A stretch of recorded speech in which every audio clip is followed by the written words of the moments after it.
There's the artificial kind of seeking forgiveness, astaghfirullah, astaghfirullah, astaghfirullah, astaghfirullah, astaghfirullah, which for some people is so artificial, like Ali radiallahu anhu saw somebody doing it and said to him, your istighfar needs istighfar. Because it's just rolling off your tongue. There are some things that keep you and me from seeking Allah's forgiveness. It has to do with expectation. Some people deep in their mind have internalized that I have done way too much messed up stuff. Allah probably doesn't like me very much. Some people even go as far as to say, I've heard them say, Allah hates me. Allah hates me. Allah doesn't like me. Allah is angry with me. I've done a lot of bad things. I knew Allah doesn't want me to do this, and I did it anyway, and I did it over and over and over again. So I'm basically off of Allah's good books. My prayers don't mean it. And when people internalize that, you know what they do? I'm a bad person. Could you make dua for me? Because I'm disqualified already. So you need to make dua for me. Because I'm hoping at least Allah will listen to you. Maybe I have a chance. Because there's no way He's going to listen to me.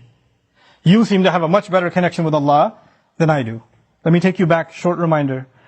Who was the offer made to by Nuh alayhi salam? Nuh alayhi salam was making this offer to one of the most rebellious nations on earth.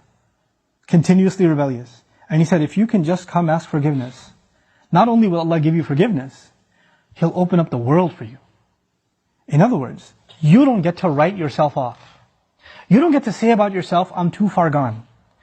Seeking forgiveness is not for you, maybe for somebody else, but I'm a lost case. I'm a terminal case. I'm beyond hope. I'm already done for. If anything, my mom will make dua for me. Or this one will make dua for me. And this is where shaitan comes. Shaitan uses that. When shaitan, he takes advantage of the hopelessness of people, and that's one of the doors to shirk. You know that? One of the doors to shirk. Why? Because then religions come, false religions come that say, you're too messed up, let Jesus forgive you. You be good to Jesus, He'll take care of God for you. He'll be in between. Or they'll place somebody else in between. This saint, go to his grave. Go ask him, be good to him, put some chocolate in front of his grave, and he'll ask Allah to take care of your problems. Because you're too messed up. You can't deal with Allah, He's too angry with you. He, however, was in Allah's good book, so you go through him. This is how shirk opens up. In other words, the essence of our direct connection with Allah, which is what Iman is, which is what Tawheed is, which is what La ilaha illallah is. The essence of it is you get to ask Allah directly for what you need. And I'm telling you, I'm reminding myself, the thing we need the most, because it will take care of all of our needs, is seeking forgiveness. Now, there's a seeking of forgiveness by the tongue, and there's a seeking of forgiveness by the heart. Human beings tend to be defensive. If I criticize you for something, hey, I saw you said that. Why did you say that? I didn't mean it like that. You don't understand what I was going through. Excuse me. You don't even understand the whole story. Hey, I noticed that you did this. You get defensive immediately. بَلِ الْإِنسَانُ عَلَى نَفْسِهِ بَصِيرًا وَلَوْ أَلْقَى مَعَاذِيرًا. Human beings have good view of themselves, but they make lots of excuses. They keep throwing excuses. If you're going to seek Allah's forgiveness, you have to find a time. It doesn't matter if you don't know Arabic, and you only know Punjabi, and you only know Bangla, or Bahasa, or English, or Urdu. It doesn't matter. You speak to Allah, and you genuinely admit to Him what you've done wrong, and don't make excuses. It's really hard to do that. Because even when you stand in the mirror, you lie to yourself. You tell yourself, I'm not that bad.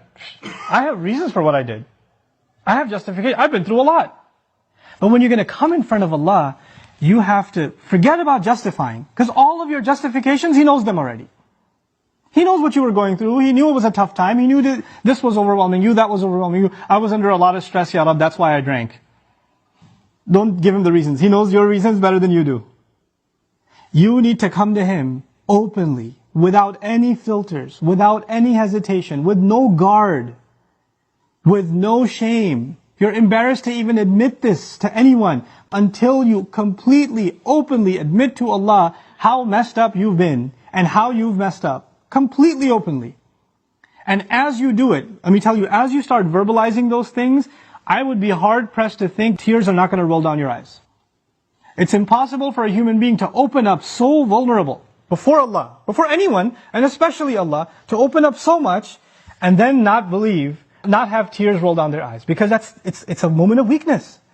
To the world, you have to show yourself as strong and confident and you're just fine. Everybody sees you and thinks everything's okay.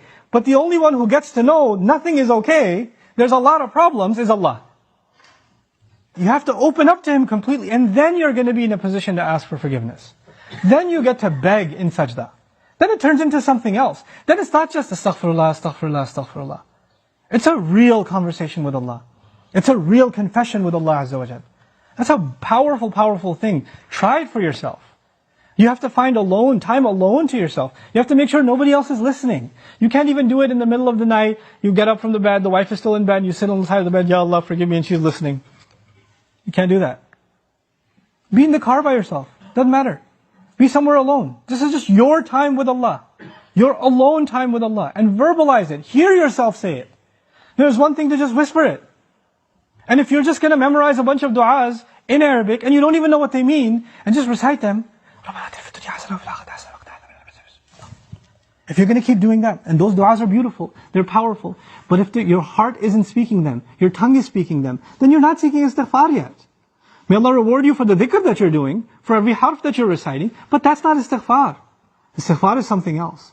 And when these tears come down, when this starts opening up, then the sky opens up.